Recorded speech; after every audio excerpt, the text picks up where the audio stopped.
Quand on parle d'intuition, beaucoup imaginent quelque chose de flou, presque magique, une voix intérieure mystérieuse, un ressenti irrationnel. Pourtant, si on observe le fonctionnement du cerveau, l'intuition apparaît comme un mécanisme d'une sophistication remarquable. Ton cerveau ne fonctionne pas uniquement de manière analytique. Il possède deux grands modes de traitement de l'information. Le mode lent, conscient, logique, qui analyse étape par étape, et le mode rapide, implicite, qui traite des millions de données en arrière-plan sans passer par le langage. L'intuition naît majoritairement de ce second mode. Chaque seconde, ton système nerveux capte une quantité gigantesque d'informations sensorielles, expressions faciales subtiles, micro-variations de ton de voix, posture corporelle, rythme respiratoire de ton interlocuteur, contexte spatial, souvenirs associés, signaux environnementaux imperceptibles consciemment. La plupart de ces données ne montent jamais jusqu'à ton mental analytique. Elles sont comparées instantanément à ton historique d'expérience stocké dans des réseaux neuronaux distribués. Ce processus est si rapide qu'il précède la pensée consciente. Lorsque tu sens quelque chose sans savoir pourquoi, c'est souvent ton cerveau qui a déjà détecté une correspondance ou une incohérence avant que ton mental puisse formuler une explication. Les neurosciences parlent de traitement prédictif. Ton cerveau ne se contente pas de réagir au présent. Il anticipe constamment ce qui va se produire en se basant sur des modèles internes. Ces modèles sont construits à partir de ton vécu. Lorsque la réalité correspond à une prédiction alignée et sécurisante, ton système reste stable. Lorsqu'elle diverge fortement, une activation peut apparaître. L'intuition intervient précisément à cet endroit. Elle est la capacité à détecter une trajectoire émergente avant qu'elle ne soit pleinement visible. Elle n'est pas divination. Elle est anticipation basée sur une lecture implicite. Mais il y a une nuance essentielle. Tout signal rapide n'est pas de l'intuition. Le cerveau rapide inclut aussi les réflexes conditionnés, les automatismes issus du passé, les biais appris. C'est pour cela que nous devons distinguer instinct de survie et intuition directionnelle. L'instinct cherche à maintenir l'équilibre connu.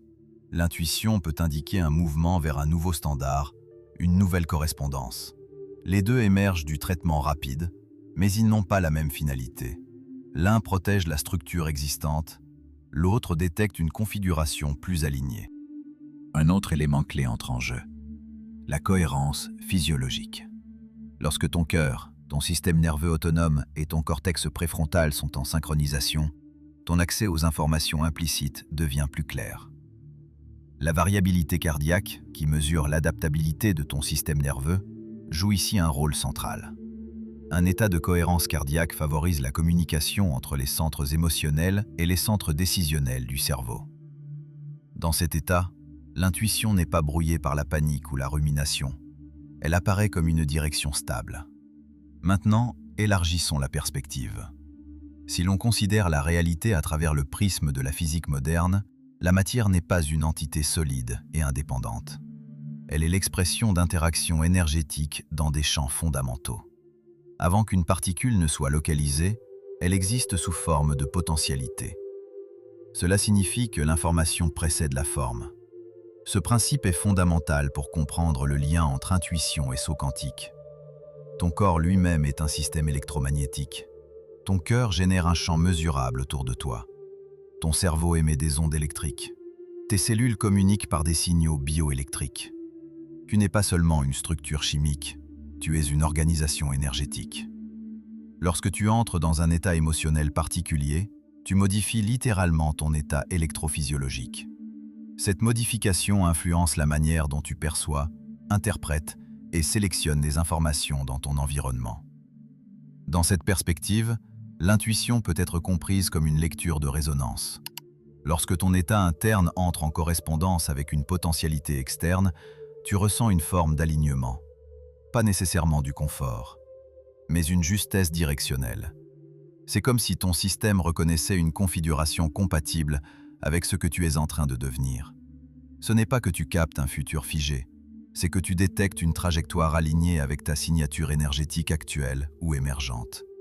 Le champ quantique n'est pas un oracle mystique qui t'envoie des messages. Il est un espace de possibilités structuré par des lois de résonance et d'interaction. Lorsque ton identité change, lorsque ta fréquence émotionnelle se stabilise différemment, tu interagis avec un ensemble différent de potentialités. L'intuition peut alors apparaître comme le premier signal de cette interaction. Elle est subtile parce qu'elle précède la matérialisation. Elle ne vient pas après la preuve, elle vient avant. Ce point est crucial pour le saut quantique. Un saut quantique, dans une lecture appliquée à la conscience, correspond à un changement d'état. En physique, une particule peut passer d'un niveau d'énergie à un autre sans transition progressive visible. Elle change d'état lorsqu'une certaine condition est remplie. De la même manière, un être humain change d'identité lorsqu'un seuil interne est franchi. L'intuition est souvent le signal précoce que ce seuil est proche. Elle ne garantit pas le résultat extérieur. Elle indique que ta configuration interne est en train de se réorganiser. Il est important de comprendre que l'intuition n'est pas toujours confortable, parce qu'elle peut pointer vers une version de toi qui dépasse tes repères actuels. Ton système nerveux peut s'activer car il perçoit une perte de familiarité. Pourtant, en dessous de cette activation, il existe parfois une ligne stable, une direction persistante, une sensation que, malgré la peur, quelque chose est profondément aligné. Ce qui différencie l'intuition d'une simple réaction émotionnelle, c'est sa stabilité dans le temps. Une impulsion basée sur l'ego fluctue selon l'humeur. Une peur conditionnée s'intensifie ou disparaît selon le contexte. L'intuition directionnelle persiste. Elle peut être ignorée pendant des mois, voire des années. Elle revient. Elle ne cherche pas à convaincre, elle indique. Lorsque tu intègres cette compréhension neuroscientifique et quantique, ton rapport à l'intuition change radicalement. Elle n'est plus une croyance. Elle devient un phénomène émergent à l'intersection de ta biologie et de ton interaction énergétique avec le réel. Elle est à la fois enracinée dans tes circuits neuronaux et ouverte sur un champ de potentialité plus vaste que ton mental analytique. Et c'est précisément pour cela qu'elle peut te guider à travers un saut quantique. Parce qu'elle opère avant que la nouvelle réalité soit visible. Elle capte l'alignement avant que la forme n'apparaisse. Elle est le premier frémissement d'un changement d'état. Si tu apprends à la reconnaître non pas comme une émotion passagère, mais comme une lecture intégrée de ta trajectoire émergente, alors tu cesses de la confondre avec le bruit de la peur.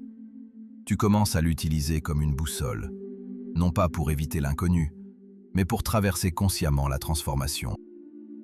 Mais comment reconnaître l'intuition précisément? L'intuition ne se manifeste pas dans le bruit. Elle n'apparaît pas dans l'urgence, ni dans la panique, ni dans l'excitation excessive. Elle nécessite un minimum de régulation. Lorsque ton système nerveux est stabilisé, lorsque ta respiration est ample, lorsque ton attention n'est pas capturée par une menace, un espace s'ouvre. C'est dans cet espace que l'intuition peut émerger. Elle n'est pas spectaculaire, elle est sobre. La première caractéristique de l'intuition authentique est sa neutralité émotionnelle. Elle n'est pas euphorique, elle n'est pas dramatique. Elle n'est pas chargée d'intensité. Elle ressemble davantage à une évidence tranquille, comme une information qui se présente sans forcer. Elle ne cherche pas à convaincre, elle ne négocie pas. Elle est là, simplement. Deuxième caractéristique, sa brièveté. L'intuition est souvent instantanée. Elle apparaît avant l'argumentation. Elle précède le raisonnement. Puis le mental arrive et commence à commenter. Si tu observes attentivement, tu verras que l'intuition est ce premier micro-mouvement, cette première lecture silencieuse avant que l'analyse ne s'en empare. Elle ne parle pas longtemps. Elle indique. Troisième signature, la simplicité. L'intuition ne développe pas un discours complexe. Elle ne construit pas un scénario. Elle ne justifie pas. Elle peut se résumer à une phrase courte, parfois même à une sensation claire sans mots. Oui, non, pas maintenant. Elle n'a pas besoin d'ornement. Plus il y a d'explications, plus il est probable que le mental ait pris le relais. Quatrième élément fondamental, la stabilité dans le temps. Une intuition réelle ne dépend pas de ton humeur du jour. Si tu reviens à elle dans un état calme, elle reste stable. Elle ne change pas en fonction du regard des autres. Elle ne se modifie pas sous pression sociale. Elle peut être ignorée, mais lorsqu'on la revisite dans la régulation, elle est identique. Cette constance est un indicateur majeur. Cinquième point, l'absence d'agitation interne après coup. Lorsque tu prends une décision alignée avec ton intuition, même si elle comporte des conséquences importantes, il y a une forme de paix de fond.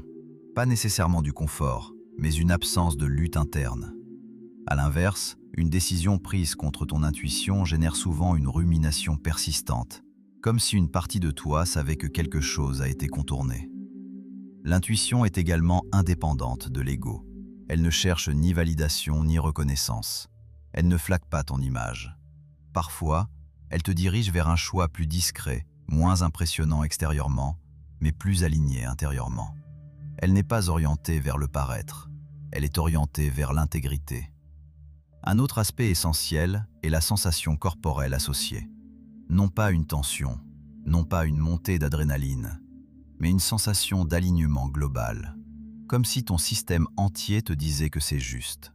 Cela peut se traduire par une respiration plus fluide, une posture qui se redresse naturellement, un relâchement subtil dans le ventre ou la poitrine. Rien d'explosif, juste une organisation interne plus harmonieuse. Pour reconnaître l'intuition, il faut aussi accepter qu'elle ne donne pas toujours des réponses complètes. Elle peut indiquer une direction sans révéler les étapes. Elle ne garantit pas le résultat. Elle ne promet pas l'absence de difficultés. Elle indique simplement l'alignement du prochain mouvement. Si tu attends d'elle une certitude absolue sur l'avenir, tu la confonds avec le besoin de contrôle. Se faire confiance ne signifie donc pas agir impulsivement. Cela signifie créer régulièrement des espaces de régulation pour laisser l'intuition émerger. Si ton quotidien est saturé de stimulation, de pression et d'urgence, tu coupes l'accès à cette intelligence subtile. L'intuition demande de la disponibilité intérieure. Elle ne se force pas, elle se perçoit. Et c'est peut-être le point le plus important. L'intuition ne crie jamais. Si tu dois te convaincre que c'est elle, ce n'est probablement pas elle. Elle est douce, mais ferme, discrète, mais stable. Elle n'impose pas, elle indique. Apprendre à la reconnaître, c'est apprendre à apprécier cette sobriété. C'est accepter que la guidance la plus fiable ne soit pas spectaculaire. Lorsque tu comprends cela, la confiance devient plus naturelle. Tu ne cherches plus un signal intense, tu apprends à valoriser la clarté simple. Tu n'attends plus une émotion forte pour valider une décision. Et plus tu honores ces signaux sobres, plus ton cerveau renforce ses circuits de reconnaissance implicite. La confiance intuitive n'est pas mystique, elle se consolide par l'expérience répétée d'avoir respecté cette évidence tranquille. L'intuition est donc une précision silencieuse. Elle n'est pas une vague émotionnelle, elle n'est pas un élan spectaculaire, elle est une lecture intégrée qui apparaît lorsque ton système est régulé et disponible. La reconnaître, c'est apprendre à distinguer le calme clair du bruit intérieur.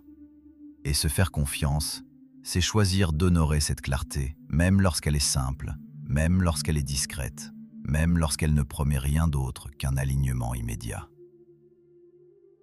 Développer son intuition ne signifie pas en avoir plus, elle est déjà présente.